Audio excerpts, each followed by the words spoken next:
Welcome to the Mike Litton Experience Podcast. Mike has over 31 years experience in real estate, finance, and investing. He's passionate about being a father, a teacher, a realtor, an investor, and a leader. Everyone has a story, and our passion is to help them tell it. And now, introducing the host of the Mike Litton Experience, Mike Litton. So what can you expect from the Mike Litton Experience? You can expect stories that will inspire, motivate, advice that will sharpen your focus, and expert information on real estate, finance, and market conditions. Dusten Hendrickson, thank you so much for being our guest on the Mike Litton Experience. I'm super excited for our time together. Like we talked about before we hit record, everybody has a story, and our passion is to help them tell it. So with your permission, we're going to start with where you were born, go all the way up to today, and then we want to talk about mailbox money, right? We want to talk about what you guys are doing to help investors generate passive income.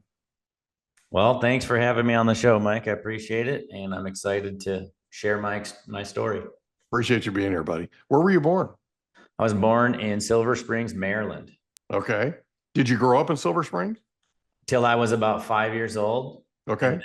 Yeah, my dad wanted to go to university, and so he chose the most inexpensive, highest value university, which is South Dakota State University. At the time, it was extremely low priced, and it still is pretty cheap, but not as cheap as it was back then.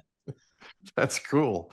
So he goes to San Diego State, or to South Dakota State. I apologize. I'm in San Diego. No worries. No, everybody says, everyone thinks SDSU is San Diego State. Right. Yeah. So South Dakota State. So do you end up growing up the rest of your childhood in South Dakota?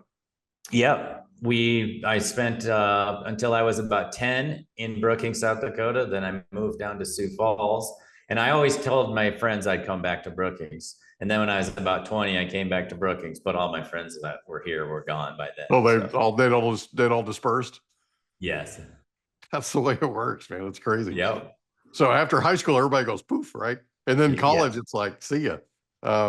Almost nobody stays, So, So what was your favorite thing about growing up in South Dakota? It's very safe, and it's, you could just run around the neighborhood without a care in the world. Gotcha. Who was the most influential person to you growing up? That is so hard for me because I don't know. I would say probably my friends.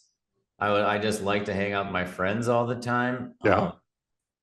My dad had quite a bit of influence on me. My church had quite a bit of influence on me, but I haven't really, there's not like one person I can point to that I've really had a lot of influence, except for maybe Jesus. I look up to Jesus more than any other person or human. Pretty good answer. So in high school, did you have a favorite subject? Yeah, math was my favorite subject, or business, actually, math, but we had this business class that was my favorite, actually. That's cool. So in high school, did you play any sports? No, I did I did baseball up until high school, and then baseball gets really hard at the high school level. I wasn't good enough to go to that level. But I like to skateboard and snowboard. I like to do individual sports more than the team sports. There you go. So skateboarding and snowboarding, huh? Yes. That's cool. So after you graduate high school, where do you go? Well, after I graduated high school, I started working for a cable company. Okay. A cable contracting company. And I worked for them for about a year to 2 years. And I had a lot of bad influences in that because it was a lot of traveling contractors. And I think a lot of those traveling contractors were trying to escape something. Yes. So there's a lot of bad influences there. And then I started going back to school, but I still had connections back to the cable contracting world. And I ended up getting in trouble as I was transitioning back into college. So you went to college. Where'd you go?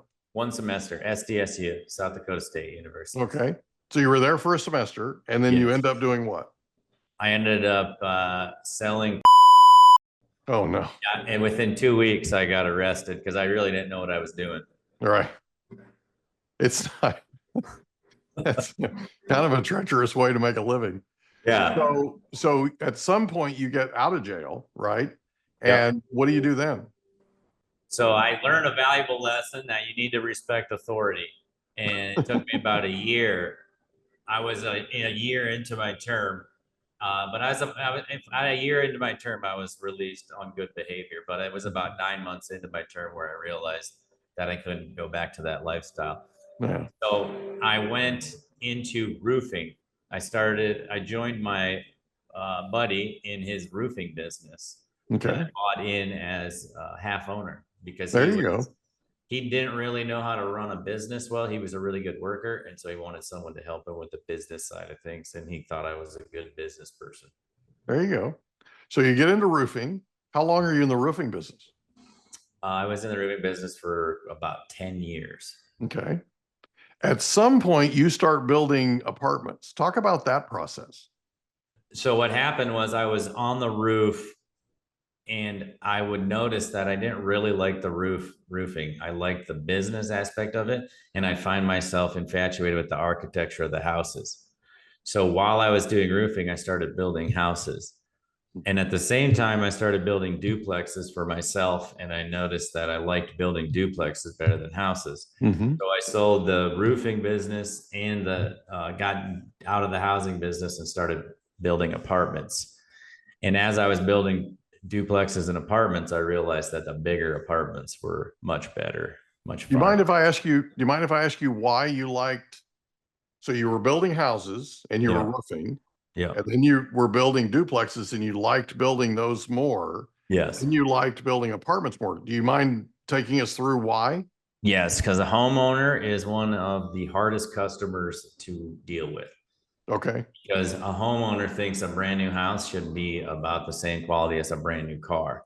And so it's just not the case. Houses have lots and lots of issues because each house is custom built, and it's custom built by a bunch of humans that, it's tough dealing with contractors. Everyone kind of knows that. Mm-hmm. And they want to get in and get out as fast as they can and at the cheapest price they can. And they're usually not very educated, and they are usually workers. They don't really care about the business side. So there's this huge gap between a homeowner and a contractor, and you're trying to bridge that gap. Right. And the homeowner is, most of the time, they're disappointed. Okay. It's kind of what it comes down to. And so, and it's very stressful too for anyone building a custom house that hasn't really gone through it. So compound the stress with the disappointment, and it's just not very fun to work for that kind of customer. Gotcha. So building a duplex, you don't have that, right? You don't have a homeowner that's coming to you and saying, hey, this has to be this way. Right. This has to be something I can take pride in and all that kind of stuff. Correct. You just basically have something you're building that's generating income.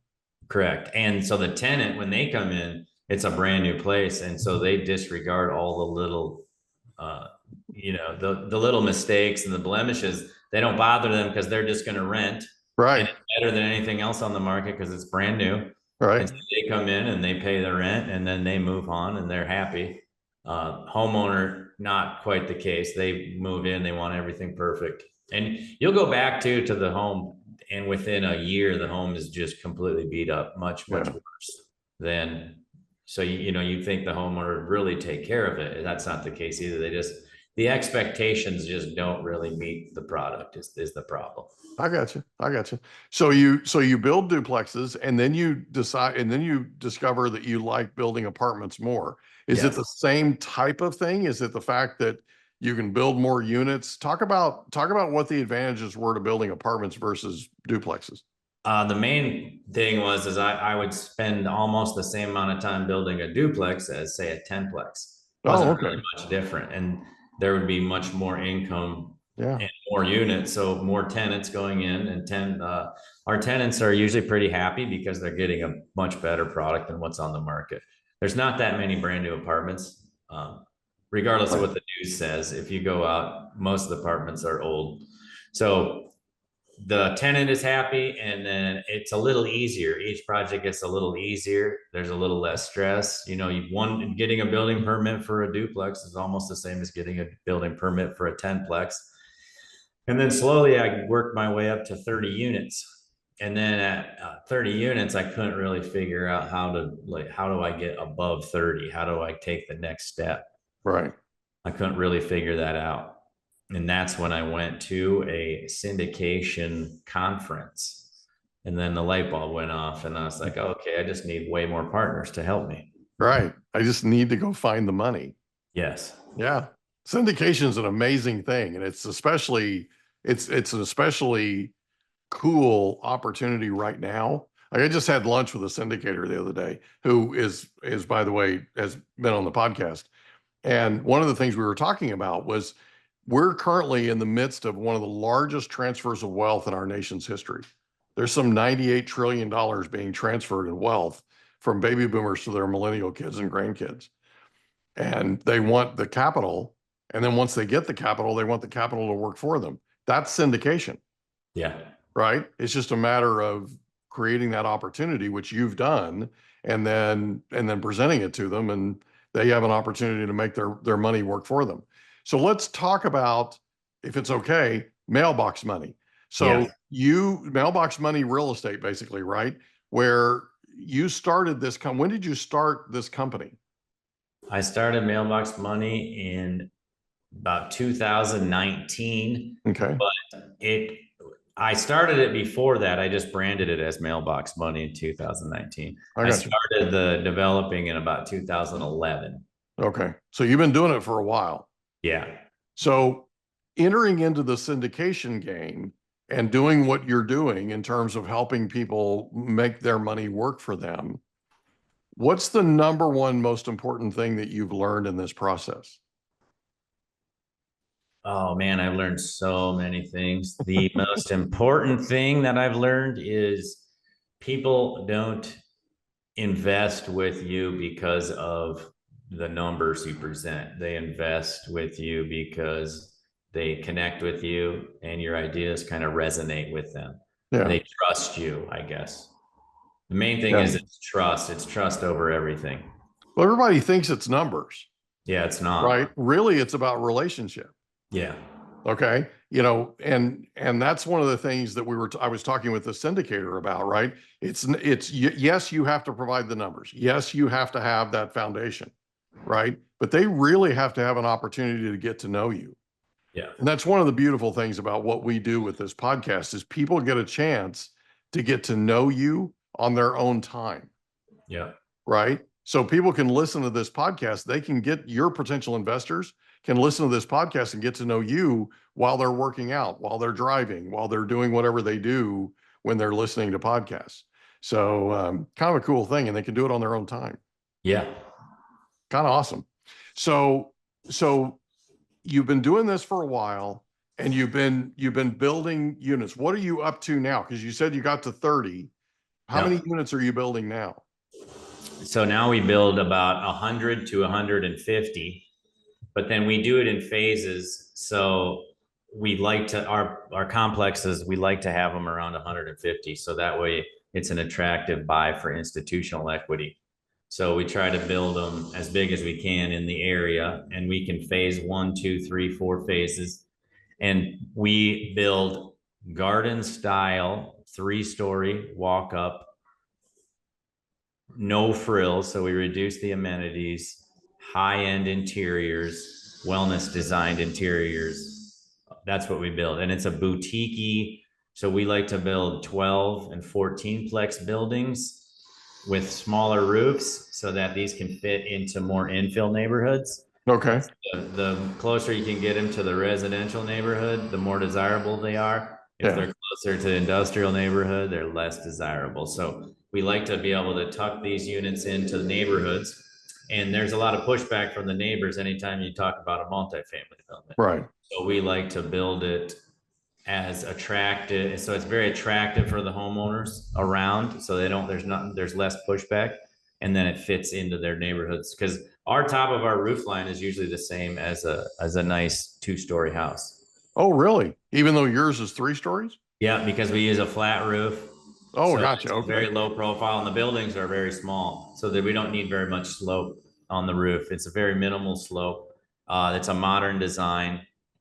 And so, yeah, we're the same size as most of the houses in the neighborhood. So if you have a big 2-story house, it's roughly the same size. Our building footprints are only like 60 by 60. Okay, cool.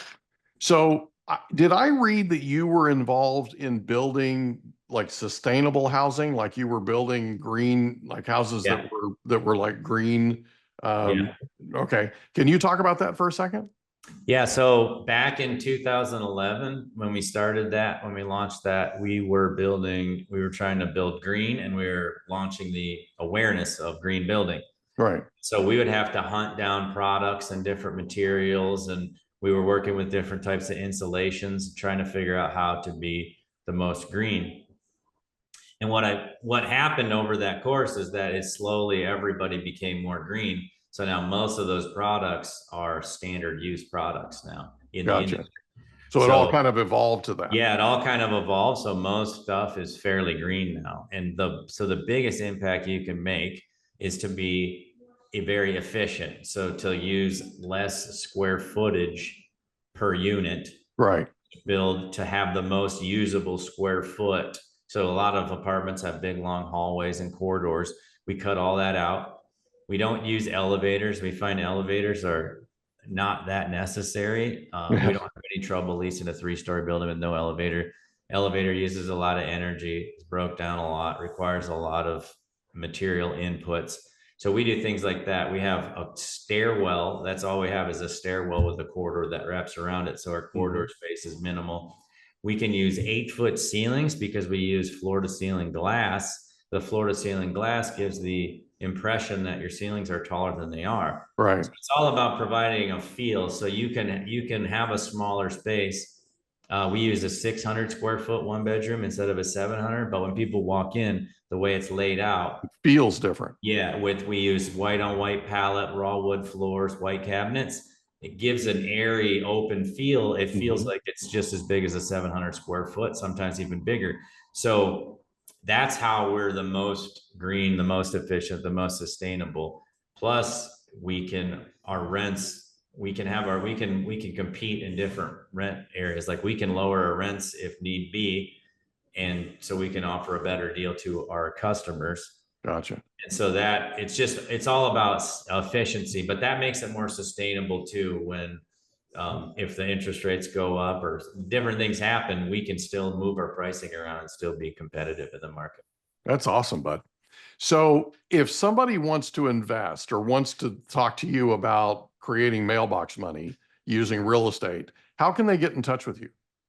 Mailboxmoneyre.com is our website, and you can go there and you can find all of our links, different ways to get a hold of us. But you can get a hold of us through email, telephone. I'm on LinkedIn. There you go. Dusten Hendrickson. That's my most popular social media site. So if you go on LinkedIn, you can kind of see all the projects we do in our past history. I sent you a connection request, by the way. Nice. Thank you. Yeah, so we'll connect. So is there anything else you want to cover before we wrap up? No, I don't think so. I mean, the one thing I would say is that we produce a product that benefits everybody. It benefits the community. It benefits the tenants. It benefits the investors. And then it also benefits charities. So my main goal to expand this is to just give more to more charities and try to help different charities out. Because I've been investing in real estate so long, I have enough money for me to live sustainably. Like I don't need the money for me. Right. We keep scaling so that we can improve everyone's lives around us. Everyone that works for us too. We try to bring them up as well. Yeah. So we're just trying to spread some joy in this world, I guess. And we're trying to improve everyone around us. We don't do this just for the money. Right. I got you. Well, it's been great to meet you. Thank you so much for being our guest on the Mike Litton Experience. And we'll see you soon, bud. Hey, thanks for having me. Thanks for being here. We hope you enjoyed another episode of the Mike Litton Experience. If you did, Do us a favor, smash that subscribe button, tell your friends, family, and coworkers about our program, and wherever you get your podcasts, please leave us a rating. It helps us to connect with quality people just like you. And that's a wrap. Another episode of the Mike Litton Experience in the books. Reach out to Mike on Instagram at Litton Realty. Want to meet with Mike? Check out calendly.com/Rio760.